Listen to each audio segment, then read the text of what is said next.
Have you ever discovered your family betrayed you through a group text about napkin colors? I didn't know my sister was getting married. I didn't know my parents had paid for her venue with the money they promised me for mine. I found out between a cake photo and a Pinterest link. I was supposed to be the bride, but suddenly I was invisible. Here's the truth. I'd already signed contracts, booked the venue, finalized the date. But behind my back, my parents rerouted everything, my florist, my photographer, even my money, to her holiday wedding. And they left my name on every document as if I'd never existed. They thought I wouldn't fight back, that I'd understand. I was always the reliable one, the one who didn't need help. But they forgot one thing. The signature on every contract was mine. What happens next? I walked into the venue office, showed my ID, and legally canceled the wedding. Her wedding. This isn't revenge. It's reclaiming the choices they stole from me. Because if you've ever been the quiet one, the dependable one, maybe it's time to stop letting that become permission to be overlooked. Stay with me. If you've ever lost something to family politics, this story is for you. Before we dive into the story, let's connect. Have you ever felt stuck, searching for the depths of manifestation? Drop a 3 in the comments if you're ready to unlock your true potential, or a 4 if you're still finding your way. Let's start this journey together. I wasn't supposed to find out. Not like that. Not from a group text about napkin colors. It was a Tuesday afternoon in July, and my apartment was a mix of wedding chaos and summer laziness. Swatches of ivory and eucalyptus green spilled across the coffee table. A sticky ring from my iced tea was soaking into the corner of my vendor binder. Post-its fluttered from every surface like I was planning a UN summit, not a wedding in Marblehead. I had 20 minutes until my call with the caterer and had just finalized our chicken or fish debate. Then the notification buzzed on my phone. Looking gorgeous. Can't wait to see it in December. So happy they covered it for you.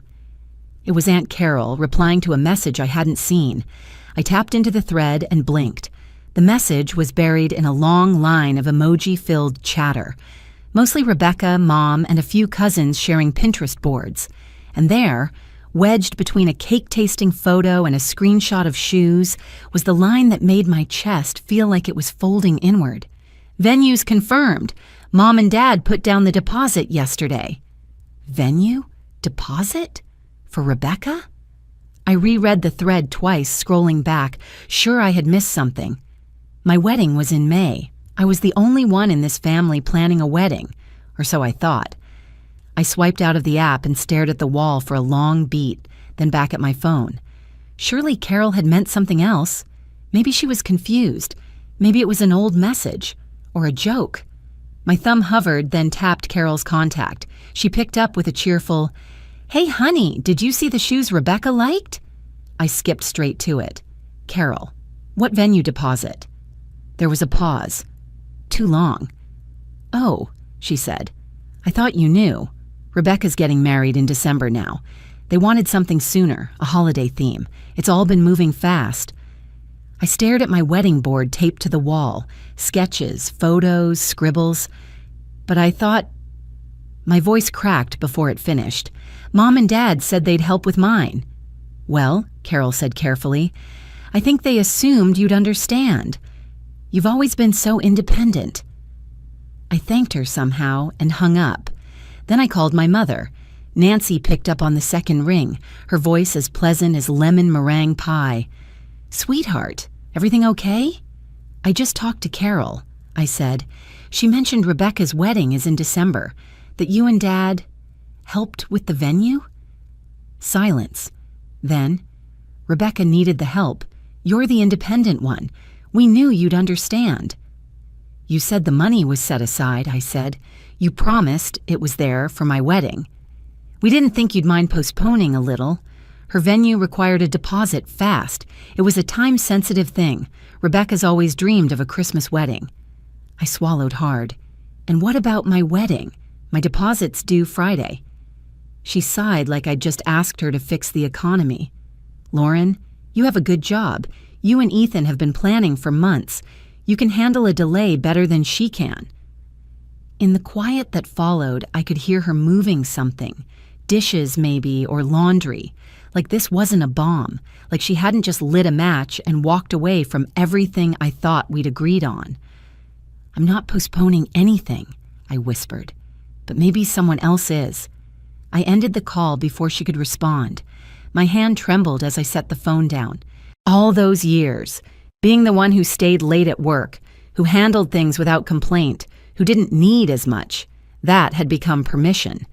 Permission to push me to the side, to funnel support towards someone else, someone flashier, someone more helpless. Outside my window, the Boston traffic hummed and honked like nothing had changed, but inside I could feel the first thread snap, the thread that held up the image I had of my family, as fair, as balanced, as loving in equal measure. Maybe it had never been true. Maybe I just believed in it more than anyone else. And now I had 3 days to find out if my wedding still had a venue. But what I knew for sure, what burned white hot through my ribs, was this. They didn't get to decide whose day mattered more. Not this time. Rain rattled the kitchen window like a handful of pennies, steady and metallic, the way it sometimes does when summer pretends to be autumn for a day. I brought my laptop and a shoebox of receipts to the dining table, then added a second lamp so the corners of every statement would stay bright. When numbers are about to break your heart, you want them in full light. Ethan noticed the tension in my shoulders before I did. He set a mug of peppermint tea beside the trackpad, kissed the top of my head, and said nothing. Silence is his gentlest language. I inhaled the steam, clicked open my banking portal, and braced myself for the kind of truth you can only get from 4 digits and a decimal. The first withdrawal sat on the screen like a bruise. $70,000 transferred out 6 weeks earlier. My chest tightened, but I kept scrolling. 3 pages down, another transfer, $50,000 dated 3 months before that. The memo field for both simply read, "Event Services." The account's current balance would barely cover invitations, never mind the venue. Mom used to joke that I balanced a checkbook better than I balanced on roller skates. I wish she could see her handiwork now. Ethan's voice was soft behind me. "Anything there we can contest?" "Not yet," I said, eyes still on the numbers, "but I'm about to see how much paper can actually bleed." Grandma June's words surfaced the way her advice always did. Quiet, firm, impossible to misplace. Paper is patient. Paper doesn't lie. She'd spent a lifetime teaching second graders to read, but she reserved her fiercest lessons for me after dinner, when dishes were stacked and the kettle still whistled. She made me rewrite scholarship essays until each line felt like a handshake. She showed me how to highlight the fine print on loan documents. Now I highlighted line items on my screen, exactly the shades she'd taught me. Yellow for unusual, green for outright wrong. The green grew quickly. Vendor contracts sat in my Dropbox folder the way I'd left them, but something was off. The florist's agreement, originally addressed to me, now listed Rebecca's email under primary contact. The photographer's retainer had been refunded, then reissued to an account with her initials. I pulled the hard copies from the shoebox, checking signatures. My own looping L remained at the bottom of every page, legally binding, unmistakable. Ethan pulled out the chair across from me. "Lauren, breathe." "They didn't just take money," I whispered, anger threading through every syllable. "They took choices, mine." I dialed Dad before the courage leaked out. He answered on the third ring, voice blurry from whatever nightly show he and Mom watched. "Hey, kiddo, everything all right?" "Dad, where did you and Mom transfer my wedding funds?" A pause. Audience laughter on the television bled into the receiver. "Well," he started, drawing the word out like taffy, "your mother said Rebecca needed a quicker turnaround. The venue offered a holiday discount." "Discounts don't cost $120,000. He sighed. "We didn't think you'd be so upset. It's just timing. You know we'll help later." Later doesn't reserve a date. Later doesn't get my florist back. Sweetheart, he said, with the tired patient's parents save for tantruming toddlers, you and Ethan are stable. Rebecca's always struggled a little more. There it was, the family's evergreen refrain. Rebecca struggles, Lauren copes. I pressed a fingertip against the table edge until it hurt. You used my signature, I said. Did you even realize that? It kept the paperwork simple, he muttered. You know your mother hates forms. I closed my eyes. Behind the lids, I saw Grandma June at the kitchen counter coaching my 16-year-old self for an interview. Your brain and your backbone. That's your real dowry. She had said it while sliding a stack of practice questions toward me. Back then, I thought the dowry comment was old-fashioned humor. Tonight, it felt like prophecy. I opened my eyes to Ethan watching, worry carved into the line of his jaw. I held up the florist contract. They forged nothing, I told him. I signed this. They just rerouted everything while my name stayed on the dotted line. Which means, Ethan said slowly, they can't deny you were the legal client. The rain outside intensified, a drum roll on the deck. I imagined it washing the sidewalks clean, revealing what had always been underfoot. Mom might spin stories about understanding and family loyalty, but paper, patient, merciless paper, showed the transfers, the rewritten vendor contacts, the retainer refunds. It showed how easily trust becomes leverage in the wrong hands. I refreshed the banking portal once more, partly out of habit, partly out of hope that numbers could shrink back to the right columns if given a chance. They didn't, of course. They never do. Instead, I opened the scanned florist invoice and zoomed in on the bottom corner. There was my signature, crisp and undeniable, the ink loop I'd practiced in 3rd grade when I wanted to look important. Somewhere in California, bouquets of winter roses were being planned under that same signature, but not for me.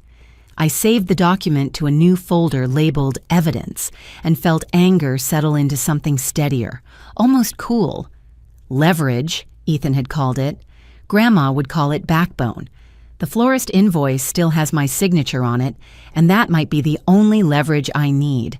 I never wanted revenge. I just wanted control again. Dear friend, what would you do if you were in my shoes? I bet you can't guess what's coming next.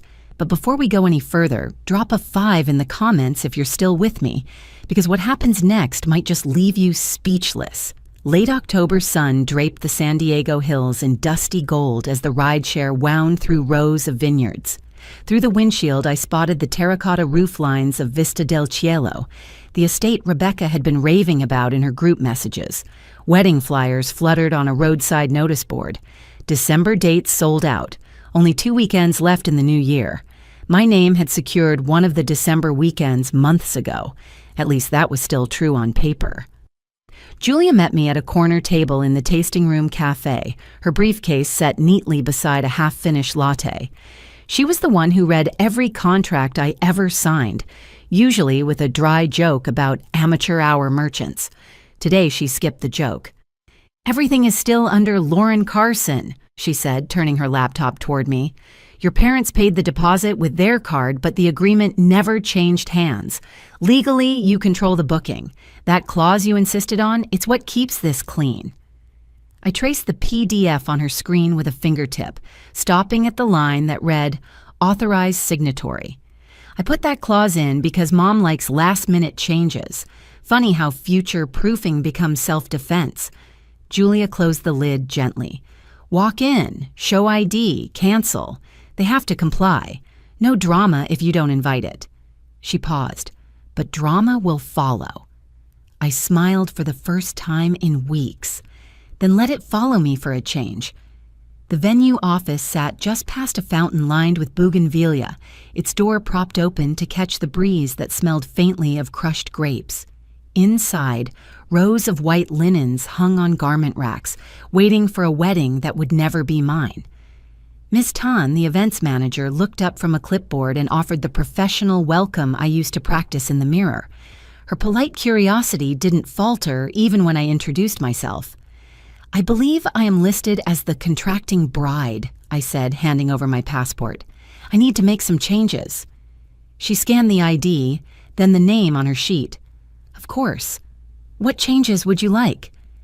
"I'm here to cancel the December 10th booking in full." Her eyebrows rose, not in judgment, but in mild calculation. "You know this affects the bride?"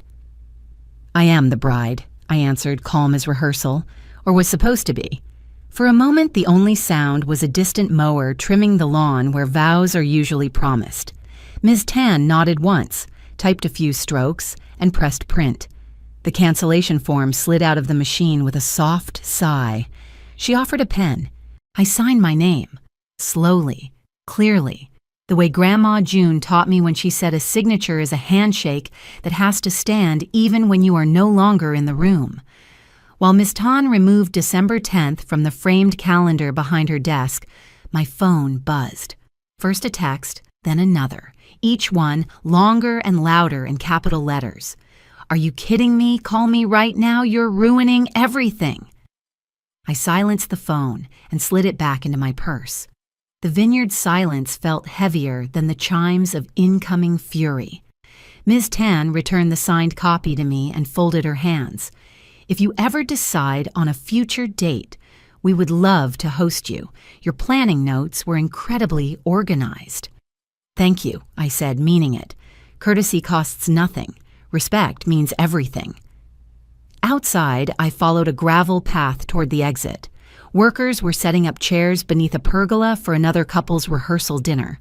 A breeze rattled eucalyptus leaves overhead, carrying the low hum of their distant laughter. For the first time since the group text about napkin colors, my lungs filled all the way in. Halfway to the gate, my phone rang again, this time shifting to voicemail before I could think about answering. Rebecca's voice spilled out jagged and high. "You ruined everything," she said, each word laced with shock more than anger, as if fairness itself were an act of betrayal. I let the message play to the end, then deleted it. Ethan called next. I answered. "It's done," I told him. He breathed out. "How do you feel?" Like I just stood up after sitting too long. My legs are shaky, but they're mine. There was a gentle pride in his silence. After we hung up, I watched the sun slip lower behind the hills, staining the sky the color of pomegranate skin. Somewhere back east, the rain that had baptized my decision days ago was probably turning to evening drizzle. Weather moves on, so will people. I walked past the notice board at the gate. The flyer that once listed Rebecca's date now displayed only a strip of peeled tape. Names can be erased from calendars, but they linger in ledgers. And ledgers, like vines, keep growing until someone prunes them. I didn't plan to tell anyone. But secrets, like wine, don't stay bottled forever. I didn't post anything, not yet. But somehow, I became the villain in everyone else's version. It started on a gray November Sunday, the kind of day when Boston seems made of wet newspapers and closing umbrellas. Ethan and I were finishing leftover chili when my phone lit up with a cascade of alerts, likes, comments, private messages, most of them from relatives who usually forgot my birthday. Rebecca had posted a photo of herself in a cafe, shoulders slumped, mascara smudged just enough to suggest tears. The caption read, "My sister sabotaged my wedding out of jealousy. Prayers appreciated as we pick up the pieces." Underneath, a waterfall of sympathy flowed. "Family comes first, sweetie. Unbelievable she'd do that to you. Stay strong. Bridesmaids have your back." I scrolled in silence until Ethan reached over and turned the phone face down. The chili had turned cold, and so had my appetite. Within the hour, Nancy weighed in with a status of her own. Heartbroken as a mother, I tried to raise strong daughters, not cruel ones.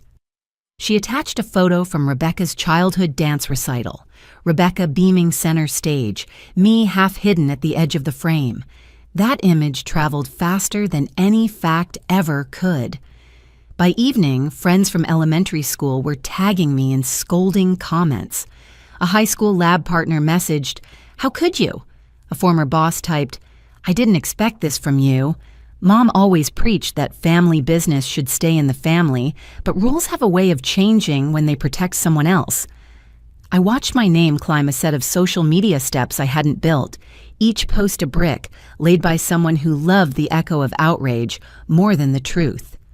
On Tuesday, a padded envelope arrived with no return label. Inside lay the RSVP card I had mailed months earlier for Rebecca's December wedding. My handwriting, "Happily attends," was still visible, though half the card had been ripped away. A single sequin from her invitation fluttered to the floor like a tiny, mocking tear. I slid the envelope into a drawer, added a date to the top of a growing timeline, and pressed the wood shut.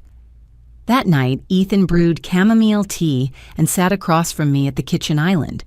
Rain drummed the skylight above us, steady as a metronome. "You don't have to explain yourself," he said, stirring honey into each mug, "but if you do, make it count." I thought of Grandma June polishing the silver she never used, saying some things shine brighter after friction. Paper was her favorite weapon against muddled stories. If a claim wasn't truthful, she'd wave a document like a lantern. I opened my laptop and began to gather my own light. Bank transfers, vendor emails, a screenshot of the florist contract with my signature in the corner. I took photos of the torn RSVP and scanned the envelope. By midnight, an entire folder titled Evidence sat on my desktop, arranged by date, color-coded like a patient lesson plan. Julia called the next morning. "I've been watching the circus," she said. "Remember that silence is sometimes a strategy. Let them talk into the wind while we stack facts." I pictured Rebecca's cafe photo. Even the lighting felt staged. "Wind can knock over a house if it keeps blowing," I said. "Then we'll reinforce the walls," Julia replied. A week passed. The online storm didn't slow, it shifted direction. Distant cousins I hadn't seen since grade school took sides with hashtags. An acquaintance posted a thread titled, "When Sisters Turn Toxic," citing my financial sabotage as proof that envy poisons blood. I tried to ignore the notifications, but they filled every quiet minute like radio static. On Thursday afternoon, the doorbell rang. I expected a delivery. Instead, I found a courier with a manila envelope, signature required. Inside, embossed letterhead from Bowman and Fry Legal Services greeted me. The letter claimed that Nancy and Rebecca were initiating a reassessment of Grandma June's estate on the grounds of undue influence. Their lawyer requested immediate mediation. I read the sentences twice, then unfolded the stapled packet behind the letter. The first page was a copy of Grandma's will, the very document that left everything to me. Tucked behind it lay something I hadn't expected, a single sheet of stationery in Grandma's looping penmanship, dated 3 months before her passing. "Lauren, darling, if anyone questions why I chose you, remind them I chose character, not convenience. Paper is patient, but you must be brave. Love, Grandma J." My throat tightened, not with sadness, but with clarity. I held the note to the window, letting late afternoon light reveal the slight indentations where her pen had paused. Even in her final months, she'd pressed hard enough to be remembered. I set the letter beside my evidence folder and opened a blank document.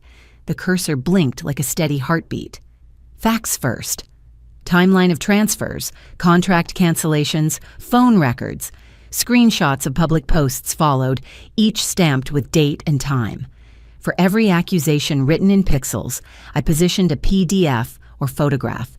The outline grew into something that looked less like defense and more like daylight. Outside, the rain finally eased, leaving slick ribbons on the street that reflected porch lights and tail lamps.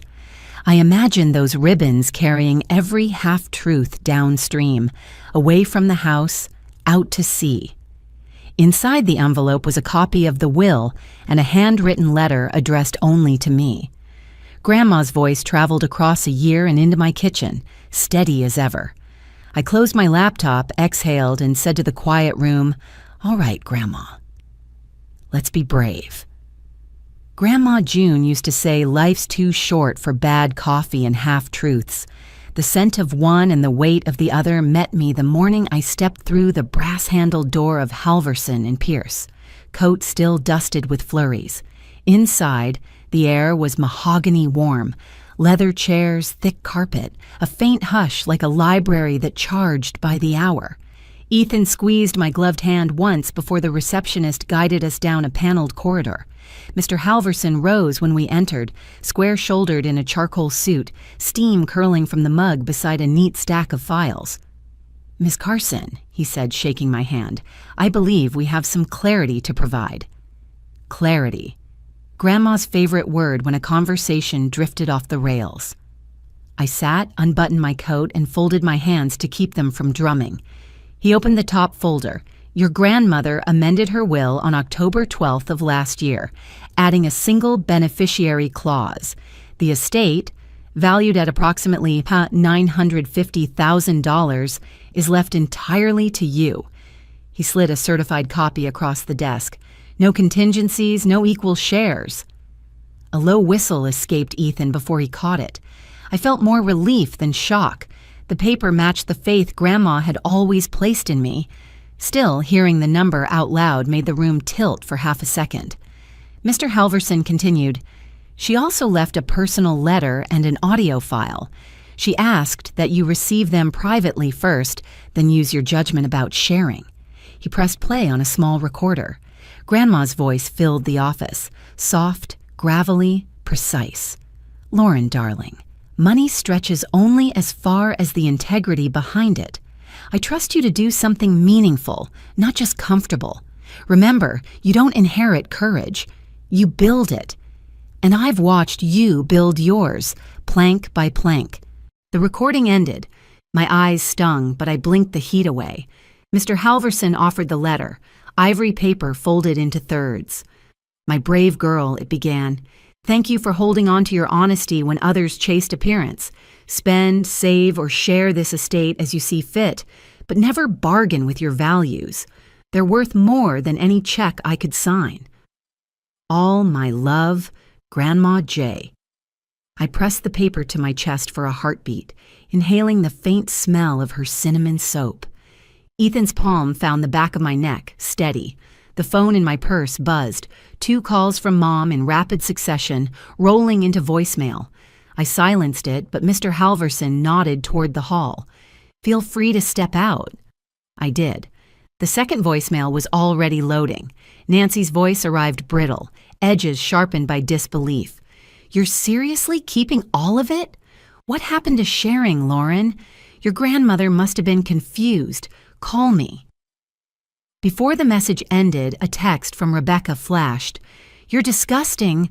Don't expect forgiveness. Block." Another from Mom. "Think about your family. Block." The hallway suddenly felt brighter, as if the fixtures had gained wattage. Back in the office, Ethan signed the acknowledgement forms as witness. When everything was sealed, Mr. Halverson said, "I understand there's been public commentary. The documentation is clear. If mediation is requested, we'll stand on this." We stepped outside into city wind that smelled of snowplow diesel. Ethan tucked the envelope into his coat. "Are you okay?" he asked. I looked up at the skyline, winter sharp against a cloudless blue. I'm exactly where I'm supposed to be. That night, I brewed a pot of the Guatemalan roast Grandma favored and opened my laptop. I wasn't interested in sparring, only in setting the record straight. Facts first. I drafted a post, attaching scans of wire transfers, vendor contracts, the venue cancellation form, even the photo of my torn RSVP. Then, a paragraph in plain language. Integrity isn't cruelty. Boundaries aren't jealousy. I embedded a redacted copy of the will. Grandma's letter blurred except the line about doing something meaningful. Ethan proofread, trimming any hint of heat. Julia sent a thumbs-up emoji, her one lapse into pictographs, along with, "Truth with receipts wins." At midnight, I clicked publish. The screen sat quiet for less than a minute. Then comments began to blossom, slow at first, then in clusters. "I always wondered about your mom's posts. We're with you, Lauren." Finally, some truth.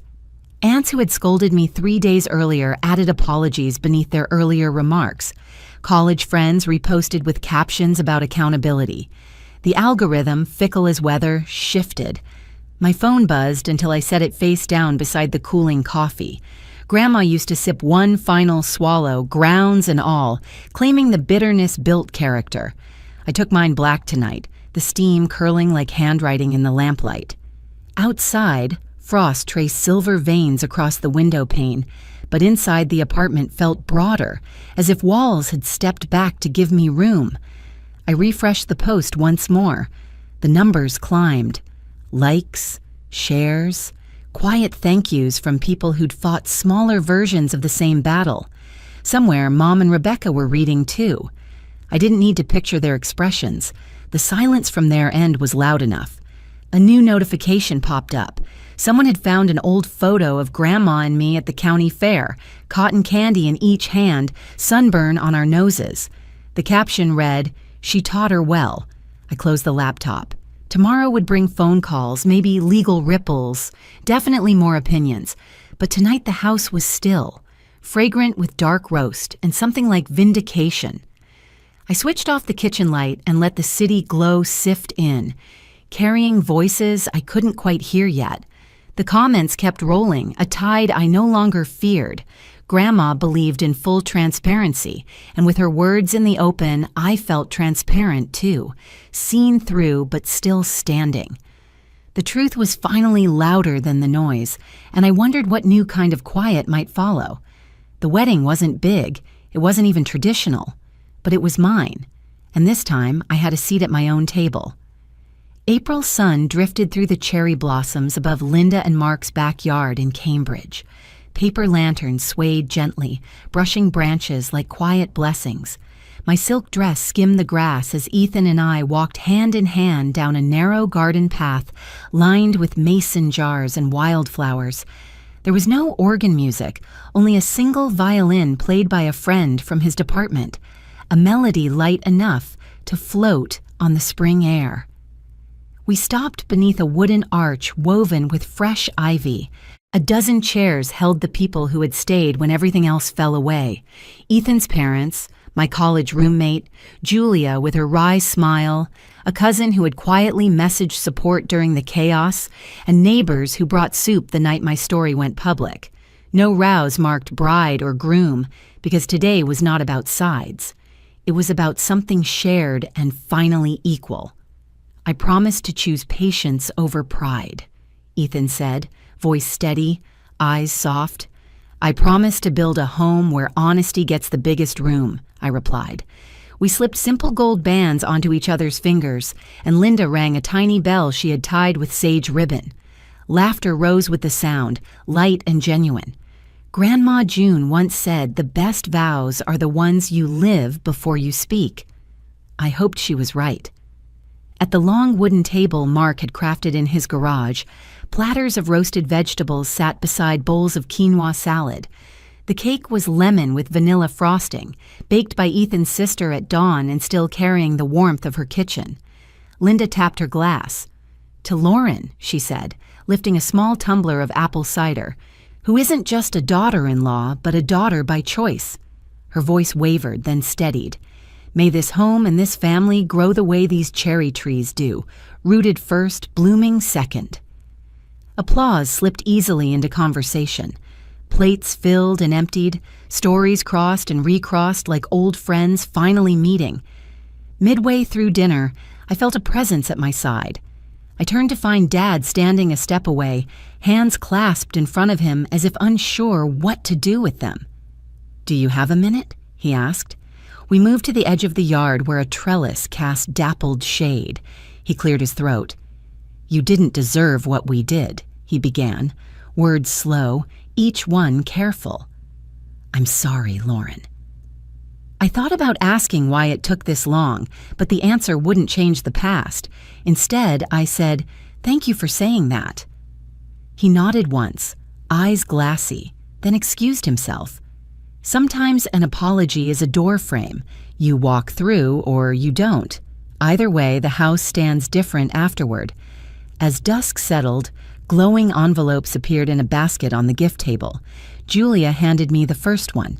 Inside was a letter from a high school senior named Amina, one of the first recipients of the June Carson Scholarship for Young Designers. Because of you, she wrote, I'm enrolling this fall.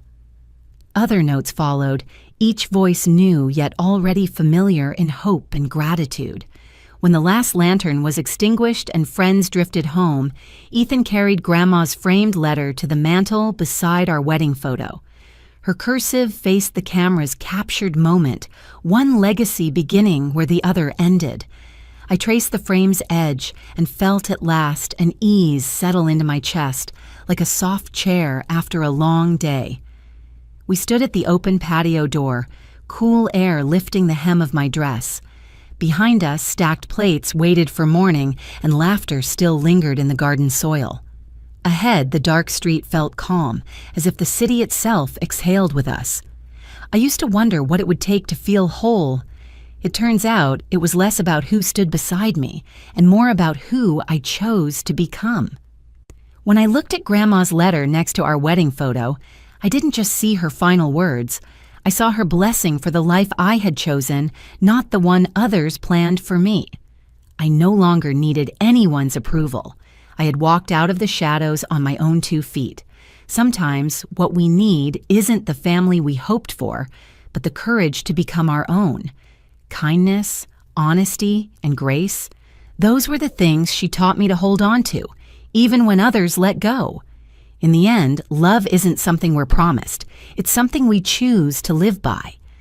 If this story reminded you of someone you've lost trust in, or something you've outgrown, feel free to share your thoughts. Maybe it's time to start writing your next chapter too, and if this story touched your heart, give it a thumbs up and subscribe for more stories about resilience and hope. Thanks for watching.